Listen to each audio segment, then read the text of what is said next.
तो आप लोग कैसे हैं? ये 25 दिन वाला सीरीज आज तीसरा क्लास है, चौथा क्लास है। ये है रिप्रोडक्टिव हेल्थ। रिप्रोडक्टिव हेल्थ का ऑब्जेक्टिव क्वेश्चन मैंने कल सब्जेक्टिव इसका पूरा एनसीईआरटी का करा दिया है, पूरा चैप्टर कंप्लीट। आज इसका ऑब्जेक्टिव देखेंगे। 15 ऑब्जेक्टिव रहेगा और 15 ऑब्जेक्टिव में ही पूरा चैप्टर फिनिश कर दिया जाएगा। कितना ऑब्जेक्टिव में? सिर्फ 15 ऑब्जेक्टिव में ही क्या कर दिया जाएगा? पूरा चैप्टर रिवीजन करा दिया जाएगा। हेल्थ रिप्रोडक्टिव, जो कि ये बहुत ही इम्पोर्टेंट चैप्टर है। एक छोटा सा चैप्टर है, लेकिन यहाँ से अगर बोर्ड एग्जाम की बात करें तो 5 से 6 नंबर का क्वेश्चन पूछता है, जो कि बहुत ही छोटा चैप्टर है। ठीक, आज इससे बनने वाले हर तरह की क्वेश्चन देख लेंगे और पूरा रिवीजन भी हो जाएगा। ठीक, पूरा रिवीजन हो जाएगा। तो शुरू करते हैं। और एक बात, ये सीरीज उन स्टूडेंटों के लिए है जो सालों की पढ़ाई बर्बाद कर दिया है, अब चाहता है कुछ ऐसा मिल जाए, जादू कुछ ऐसा मिल जाए जिससे हम एग्जाम में अच्छा कुछ कर लें। उसी के लिए ये खास तौर से कि उन बच्चों का भला हो जाए जो एक साल कुछ नहीं किया, अब जा करके उसका नींद खुला, अभी वो डिप्रेशन में जा रहा है, उसको डिप्रेशन से निकलो। और ये सीरीज देखो 25 दिन वाला, मैं गारंटी देता हूँ 70 में से कम 50 ला लोगे, 70 में से 50। ठीक, शुरू करते हैं। पहला क्वेश्चन है कि WHO के अनुसार जनन स्वास्थ्य का अर्थ जनन के सभी शहीद क्या होता है? जनन के सभी शहीद यानी जनन स्वास्थ्य का अर्थ यानी कि WHO के अकॉर्डिंग क्या होता है? तो WHO के अकॉर्डिंग होता है सामाजिक, मानसिक, व्यवहारात्मक,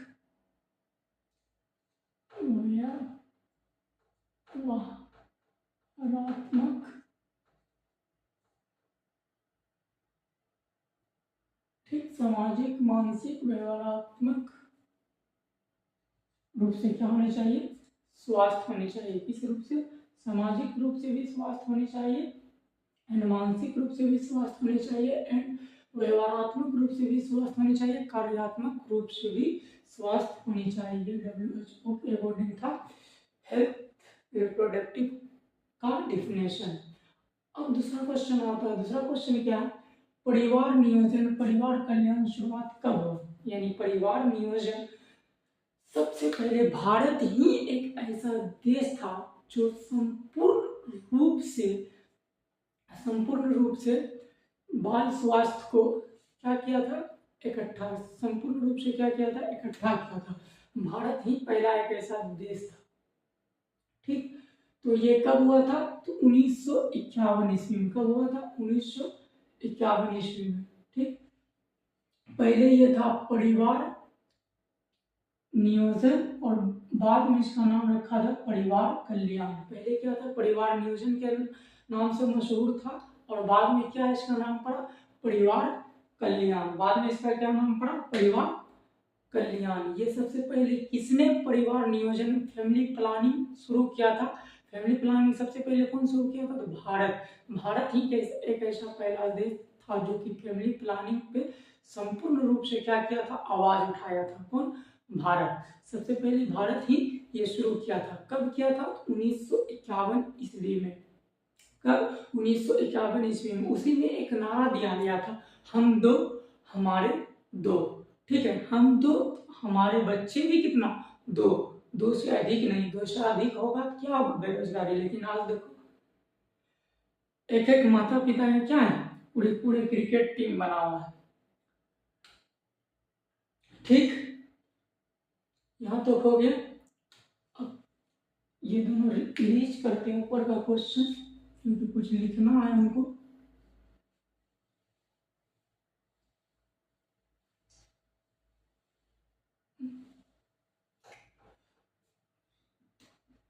तीसरा क्वेश्चन है, उल्बेदन एम्नियोसेंटेसिस का प्रयोग किस जांच के लिए किया जाता है? एम्नियोसेंटेसिस यानी उल्बेदन जो जांच है ये किस लिए किया जाता है?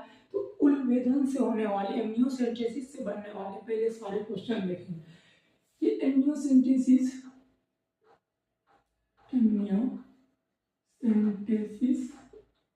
ये जो होता है ना, लिंग जांच के लिए किया जाता है। इसके लिए लिंग टेस्ट एंड जेनेटिक डिसऑर्डर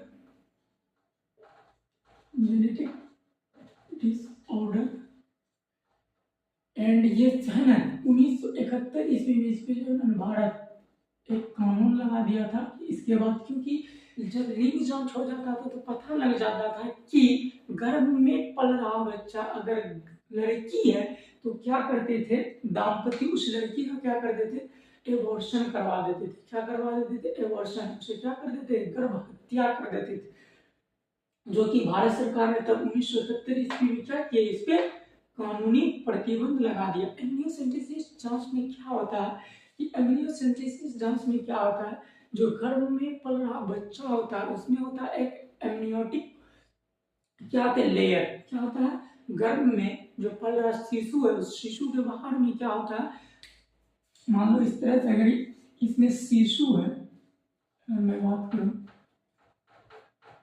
इस लेयर में शिशु है कि ये जो लेयर होता है ना, यही लेयर क्या होता है,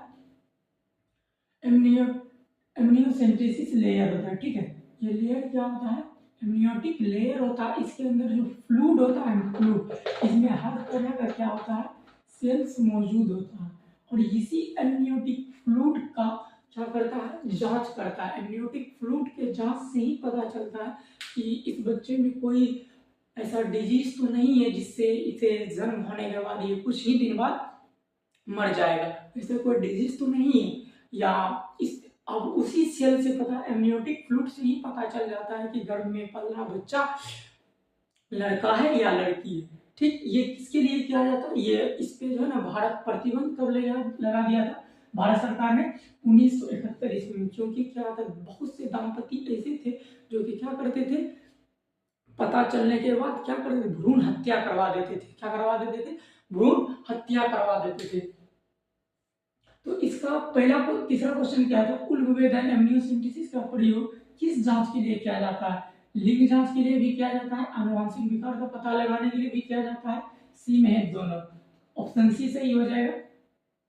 ठीक, अब बोल रहा है कि सहेली नामक गर्भ निरोधक गोली किससे बना, किसने बनाया था?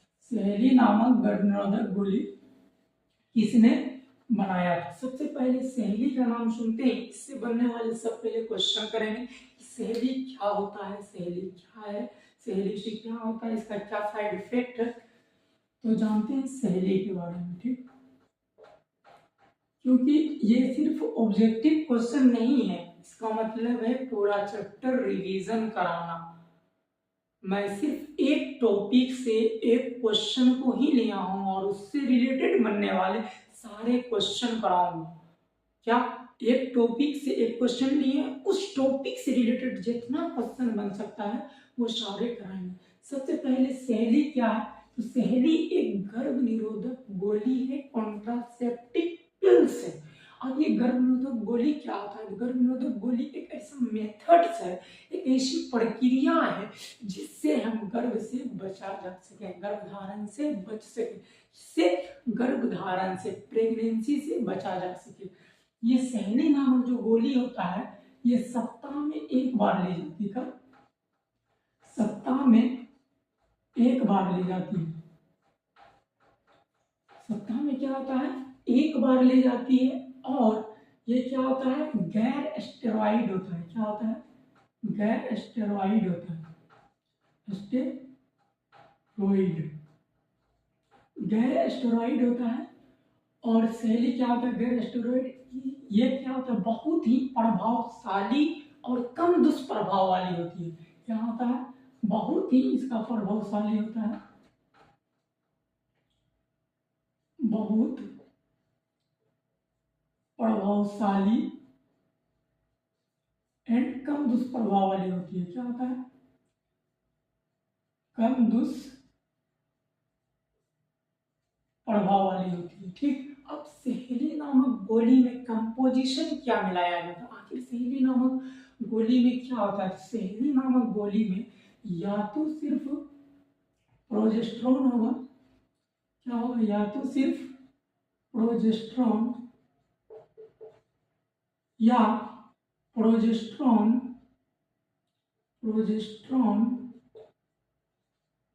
प्लस एस्ट्रोजन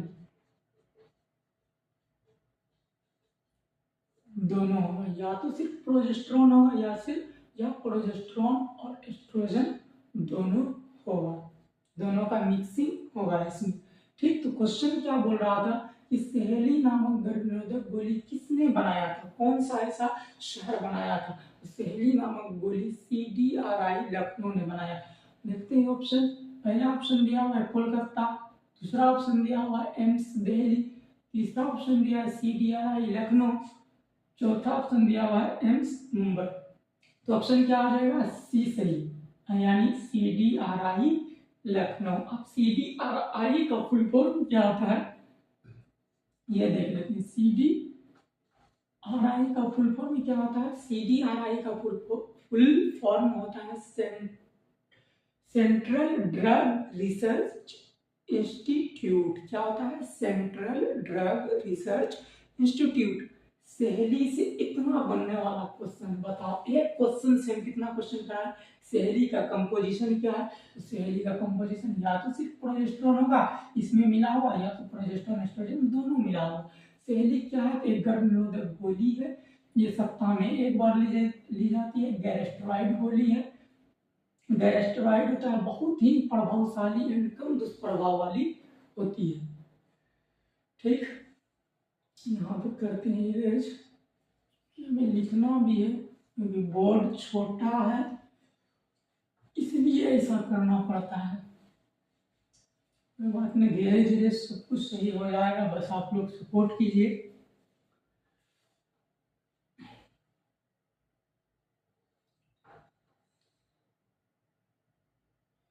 विश्व की जनसंख्या 2000 ईस्वी में कितना था?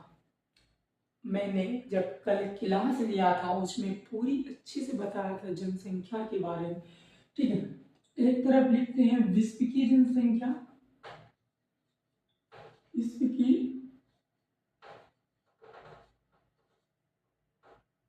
जनसंख्या, दूसरी तरफ लिखते हैं भारत की जनसंख्या, क्योंकि दोनों से क्वेश्चन पूछा जा सकता है, क्योंकि एनसीईआरटी में मेंशन है तो पूछ सकता है। विश्व की जनसंख्या अगर हम बात करें 1900 ईस्वी में, 1900 ईस्वी में था इसका 2 अरब। कितना था? 2 अरब। ठीक, यही पढ़ करके 2000 ईस्वी में कितना हो गया? तो 2000 ईस्वी में हो गया 6 अरब। ठीक है, और 2011 ईस्वी में कितना हो गया? 7.2 अरब। आप लोग जान सकते हैं इतना। विश्व की जनसंख्या 1900 में, याद करो, विश्व की जनसंख्या 1900 में कितना था? तो 2 अरब। 2000 ईस्वी में कितना हो गया? 6 अरब। 2011 ईस्वी में कितना हो गया? 7.2 अरब। ठीक, अब भारत की जनसंख्या आजादी के समय कितना था? आजादी के समय, आजादी के समय था 350 मिलियन। ना था 350 मिलियन। एंड 2011 में इसका कितना हो गया? 2011 में इसका हो गया था 1.2 अरब।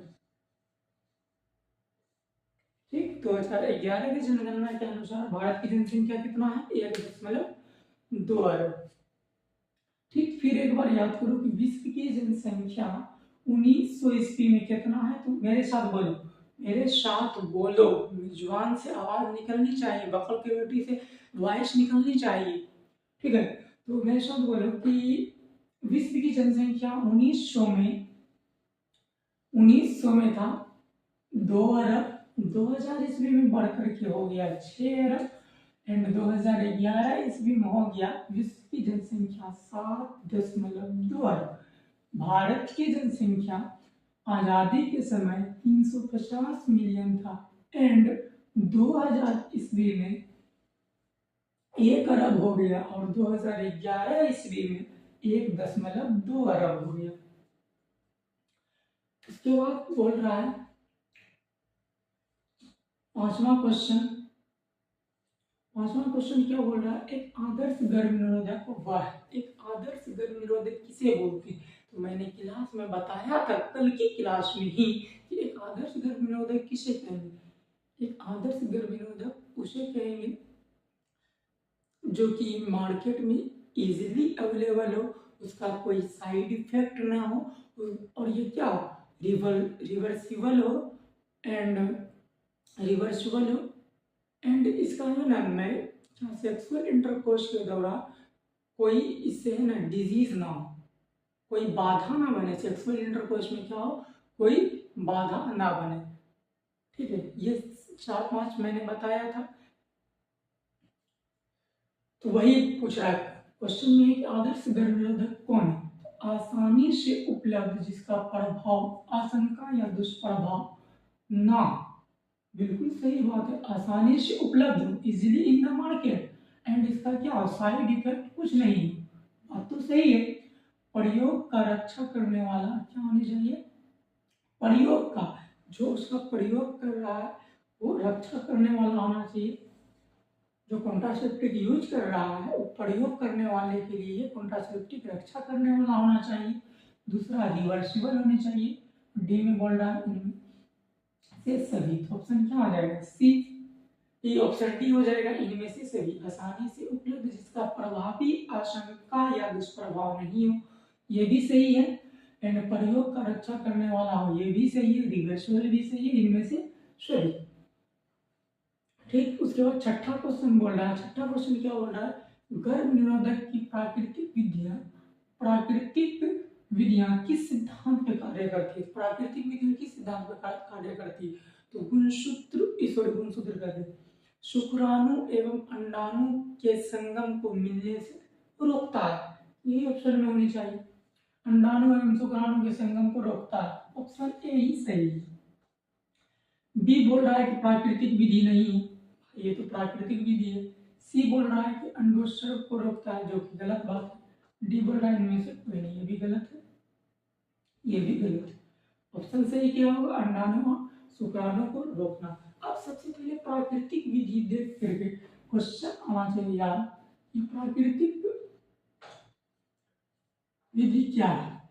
तो प्राकृतिक विधि हम क्या है, तो प्राकृतिक विधि हमें ये देखना है कि प्राकृतिक रूप से किस तरह से हम प्रेगनेंसी से बचें। कोई हम कॉन्ट्रासेप्टिव यूज नहीं करेंगे, कोई मेडिसिन यूज नहीं करेंगे, कोई हम वैक्सीन का यूज नहीं करेंगे। एक प्राकृतिक रूप से, ठीक है, किस तरह हम प्रेगनेंसी से बच सकते हैं वो देखेंगे। तो 3 मेथड होता है प्राकृतिक रूप से प्रेगनेंसी से बचने के लिए। पहला मेथड आता है, मान लो स्तनपान अनार्थों, जिसे इंग्लिश में बोलते हैं लैक्टेशन एमेनेरिया। इसमें क्या होता है, लैक्टेशन एमेनेरिया में क्या होता है, आज सुन लोगे नहीं लेकिन जिंदगी में कभी नहीं भूलोगे। ठीक है, स्तनपान अनार्थों लैक्टेशन एमेनेरिया, इसमें क्या होता है कि इसमें बताया जाता है एक माँ अपने बच्चे को दूध शुरुआती 6 महीना तक पिलाना चाहिए, ऐसा माना जाता है। ऐसा साइंस का कहना है कि एक माँ को अपने बच्चे को 6 मंथ तक दूध पिलाना चाहिए। किस लिए, वो इसलिए कि उस दौरान 6 माह तक जो माँ दूध पिलाती है अपने बच्चे को, उस दूध में क्या होता है, एक एंटीबॉडी होता है जिसका नाम है IgA। ठीक है, IgA एंटीबॉडी होता है और उस दौरान जो 6 मंथ तक दूध निकलता है उस दूध को बोलते हैं कोलेस्ट्रम खीस। मोस्ट इंपॉर्टेंट है ये बात, कोलेस्ट्रम खीस, ये बात पूछा गया है। ठीक है, माँ के शुरुआती दूध जो निकलता है उसे क्या बोलते हैं, तो कोलेस्ट्रम बोलते हैं। उसमें कौन सा एंटीबॉडी होता है, तो आईजीए एंटीबॉडी होता है। ठीक है, जो स्तनपान अनार्तो होता है ये 6 मंथ तक है, कम से कम 6 मंथ तक जो क्या होना चाहिए, मिल्क प्रोडक्शन अपने बच्चे को कराना चाहिए। एक फीमेल एक कराती है, ताकि उस बच्चे में कोई इफेक्ट ना हो, उसमें एंटीबॉडी आईजीए जाता रहे। तो जब तक ये माँ अपने बच्चे को दूध पिलाएगी तब तक इसमें क्या बनेगा, प्रोलैक्टिन हार्मोन बनेगा। क्या बनेगा, प्रोलैक्टिन हार्मोन बनेगा। अब प्रोलैक्टिन हार्मोन ही क्या बनाता है, दूध। जब तक अब प्रोलैक्टिन हार्मोन क्या है, इसमें हाई इंक्रीज रहेगा। जब तक प्रोलैक्टिन हार्मोन बनेगा तब तक इसको मेंस्ट्रुअल साइकिल नहीं आएगा। और मेंस्ट्रुअल साइकिल नहीं आएगा तो क्या इसमें ओव्यूलेशन होगा, ओव्यूलेशन नहीं होगा तो क्या इसमें ओवम बनेगा, क्या इसमें ओवम बनेगा। जब ओवम नहीं बनेगा, ओवम ही रिलीज नहीं होगा, तो इस फीमेल के साथ कितना सेक्सुअल इंटरकोर्स होगा, कितना सेक्सुअल इंटरकोर्स होगा, क्या ये प्रेग्नेंट होगी, नहीं होगी, क्योंकि ओव्यूलेशन ही नहीं बन रहा। लेकिन कुछ स्त्रियां में क्या होती है, वो अपने बच्चे को 6 मंथ तक दूध पिलाती ही नहीं है। ये नहीं मान लेना कि 6 मंथ तक अगर कोई स्त्री अपने बच्चे को दूध, अगर कोई स्त्री अपने बच्चे को जन्म दी है तो वो 6 मंथ तक क्या प्रेग्नेंट नहीं हो सकती, ऐसा नहीं कर सकते हैं। क्यों नहीं कर सकते हैं, आप अपने समाज में देखते होंगे कि बहुत सारी स्त्रियां ऐसी होती है, बहुत सारी महिला जो 6 मंथ तक अपने बच्चे को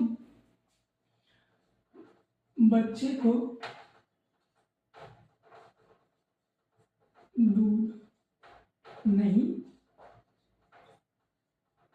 पिला पाती है।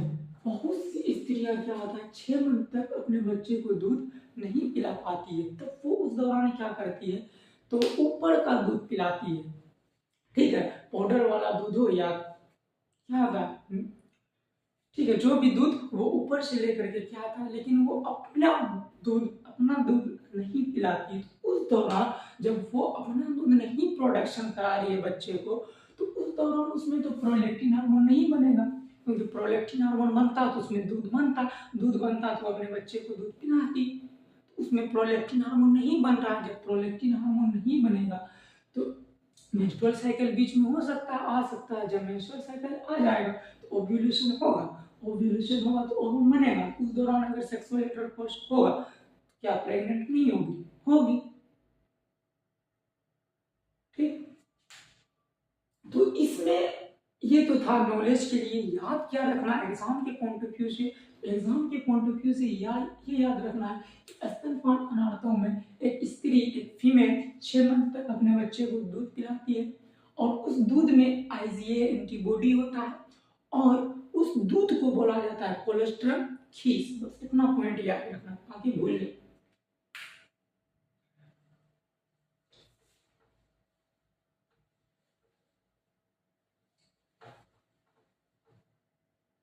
उसके बाद आता है दूसरा, बाह्य स्खलन। क्या होता है,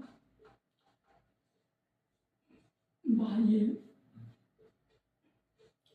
स्खलन, या इसे आंतरिक मैथुन भी बोलते हैं। आंतरिक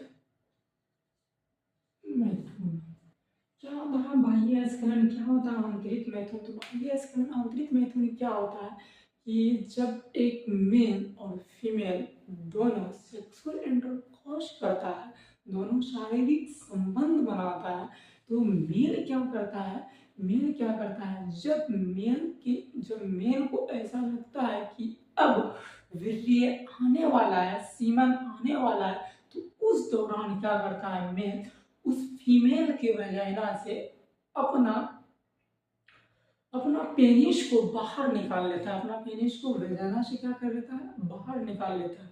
यही प्रक्रिया क्या कहलाता है, बाह्य स्खलन। ठीक, तीसरा आता है, बाह्य स्खलन हो गया, स्तनपान अनार्थ, एंड तीसरा आता है अवधिक संयम। अवधिक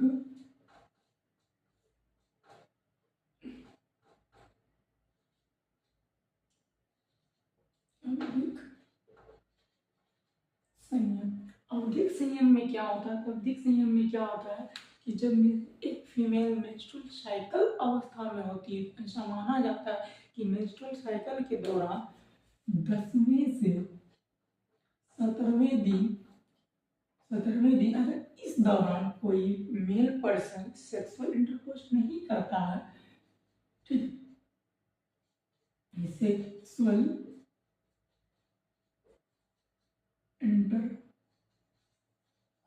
यानी कोई शारीरिक संबंध नहीं बनाता है मेंस्ट्रुअल साइकिल के 10वें से लेकर के 17वें दिन, तो उस दौरान क्या होगा, वो प्रेगनेंसी से बच सकता है। ये 10वां से 17वां दिन ही क्यों? क्योंकि इस अवधि को क्या माना जाता है?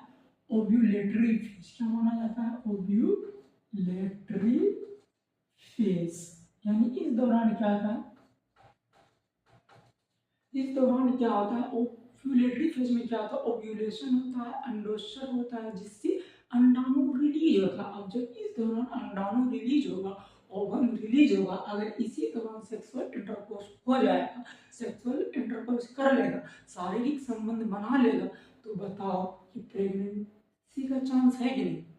क्योंकि इस दौरान ओवम रिलीज हो रहा है। जब ओवम रिलीज होगा, इसी दौरान सेक्सुअल इंटरकोर्स होगा, शारीरिक संबंध बने, तो ऑब्वियसली सी बात है कि ये प्रेग्नेंट होगी।